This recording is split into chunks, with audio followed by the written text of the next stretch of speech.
চলো কি কি এনেছি দেখাচ্ছি।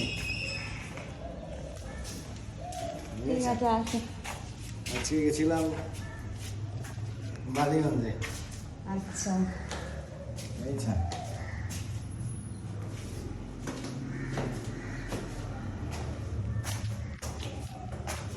ব্যাগ আছে, অনেক ভারী আছে, হ্যাঁ দেখি অনেকটাই ভারী।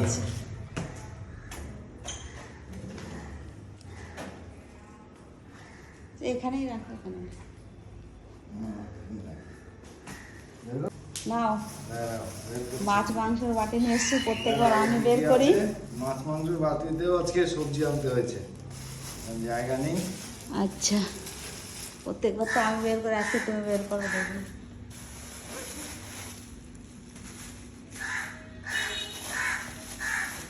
তো এটা তো মাছের ব্যাগ না, এটা তো সবজির ব্যাগ। দেখি মাছ উঠে মনে হয়। এটা হচ্ছে মাটিতে ইসে রেখো না, নিজেতে রেখো। এটা হচ্ছে মাংস। এইটা রাখো। যেই বাজার করছে সেই আজকে সব নামাচ্ছে। এটা মাংস। আচ্ছা, ঠিক আছে, তারপর সবজিও রয়েছে, চিচিঙ্গা, বেগুন, টমেটো, ধনে পাতা, আদা, কাঁচা লঙ্কা, সব রসুন। এতে আছে বোধহয় মাছ, দেখি কি মাছ আছে। এটা ইলিশ মাছ।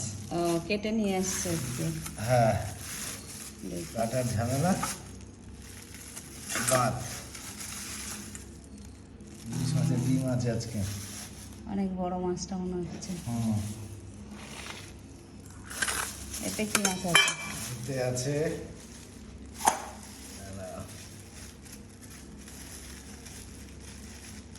এরকম গিট মেরেছে রে ভাই।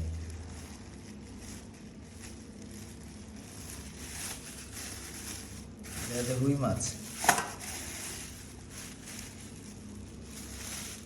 ঠিক আছে, মানে এটা হলো চিকেন, রুই আর ইলিশ। আর এদিকে সবজি। আর এদিকে হচ্ছে সবজি। এতে আছে আলু। ঠিক আছে। একটা জিনিস লেটেস্ট, কাঁচা কুমড়ো। দু রকমের, একটা তরকারি খাওয়া, একটা সিদ্ধ খাওয়া। ঠিক আছে।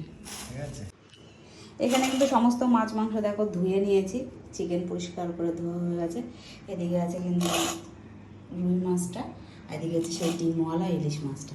তাই চলো আজকের এগুলো দিয়ে কী কী রান্না করবো তোমাদেরকে দেখাবো। ভিডিও তো শেয়ারই করবো। ভালো থেকো সবাই, সুস্থ থেকো, টাটা।